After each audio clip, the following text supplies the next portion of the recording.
I'm finna gonna be...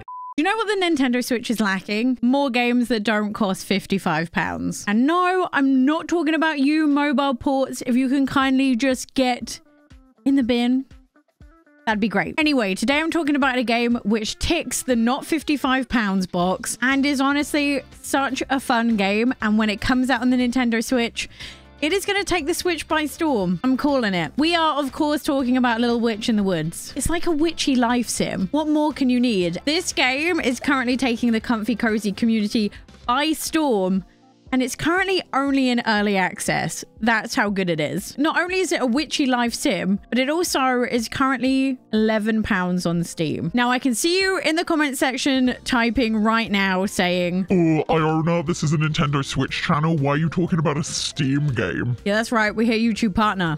I have props now. But this game is coming to the Nintendo Switch, just only when it's fully released. So I'm going to tell you why right now in 2022, why you need a game that won't release till 2023. And it won't even break your bank. Little Witch in the Woods sees you play as Ellie, a soon-to-be witch on a train headed to her next witching school with nothing but a witty hat on her head. I want the hat. After the train breaks down, you find yourself in the middle of nowhere, so you decide to make yourself at home and get to work using your witchy powers to try and restore the town back to its former glory. If only my PhD in chemistry was as useful as witchcraft. I've actually been avoiding the email which asks you to report what your job is now since graduating, and how do I explain this? Anyway, one by one the old villagers return to the town, each of which bring their own skills and stories with them. Every single time I think I sussed out the overarching story and goal of the game, the story throws me in another direction, which I love. I love the fact that I can't figure it out and it's not as simple as it may seem at the beginning, which I adore. To help rebuild the town, you carry out a series of tasks. Some are just simple gathering quests, whilst others require you to delve into your potions book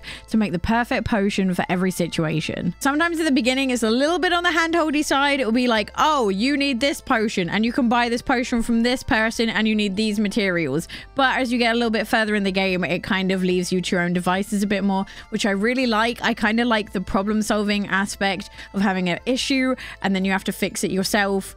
That part I adore. The potion brew mechanic I really like so far. I kind of hope that when this game comes out in full release that there's a few different mechanics other than the ones we've seen now.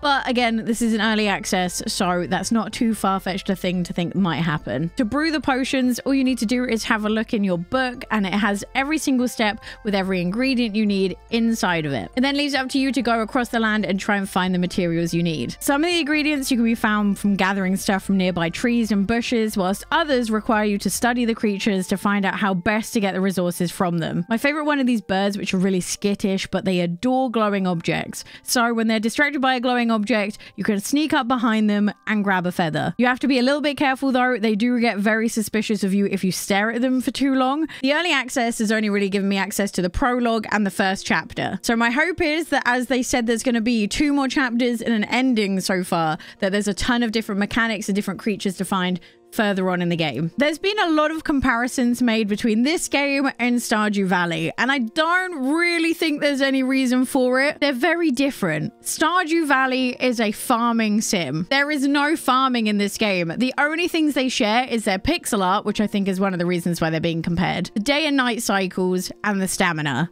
But even so, that's such a weak comparison to make. They're honestly nothing alike. If you are buying this game because you think it's going to be like Stardew, it's not. For starters, you can sprint, okay? You can sprint. If you've played Stardew, you know how big a deal that is. Secondly, this game is very story-based. It's a lot more linear. It doesn't leave you up to your own devices as much in terms of getting things done. Your daily tasks are kind of just brewing potions to make money, doing the story quests, which is gathering resources, materials, making potions for certain situations, and helping anyone out in the town that you can. At some points I did find myself with not enough stuff to do to fill the day. They've kind of adjusted the mechanics accordingly, so you can either read a book or take a nap to pass the time. And unlike Stardew, you're not really waiting for certain days to happen. The only thing you normally wait around for is the day and night cycle, because different creatures show up in the day compared to the night. You have a number of different quests going on at once. You have the main quests, which progress the story. You also have things that villagers have asked you to do for them, and quests that can make you money, which is super useful. One thing I didn't expect to find in this game was a puzzle. I think dungeon's a bit of a strong word for what I did, but there was this little portion of the game which to progress, you needed to solve the puzzle. There was no help being given to you while doing the puzzle as well. You just kind of had to know the potions enough to make the right potion for the situation. This one wasn't particularly hard, but I can definitely see it leading on to harder puzzles going into the future, which is cool. I love the fact that every time I think I've seen every mechanic, something like this shows up and completely shakes it up. The story is all centered around building up a little village that you've ended up in. Some huge vines started growing and broke the village up, so much so that almost everyone other than a few people moved away.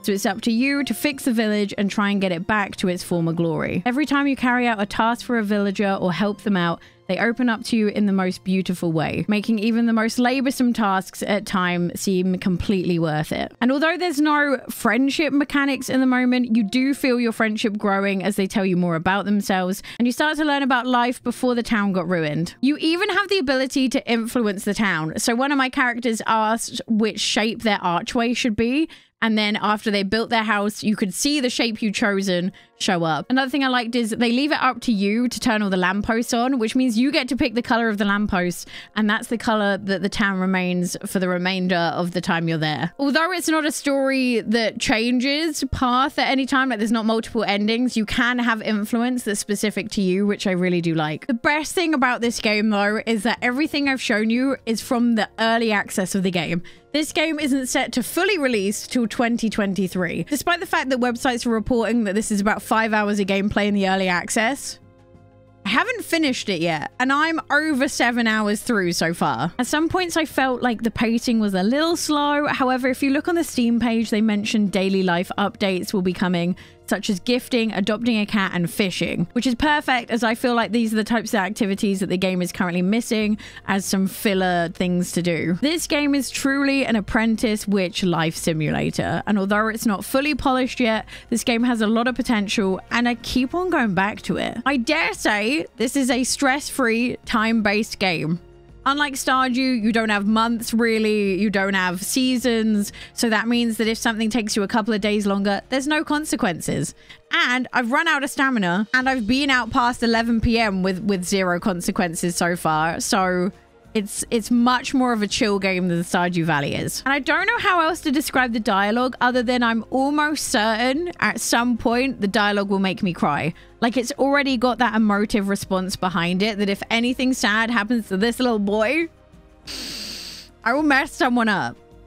I will mess someone up. I can't wait to stay up to date with the development of this game and see where it goes in the future. It already has such potential and the overwhelming response has been so positive so far. And this is definitely a comfy, cozy game to keep your eyes out for. If it stays £11, I think it's going to take the Nintendo Switch by storm. And if you've picked this up on early access, let me know what you think. I would love to know if your opinion is the same as mine. And as always, you can find me on Twitch on the description down below for all your Nintendo needs. And I'll see you next time. Bye.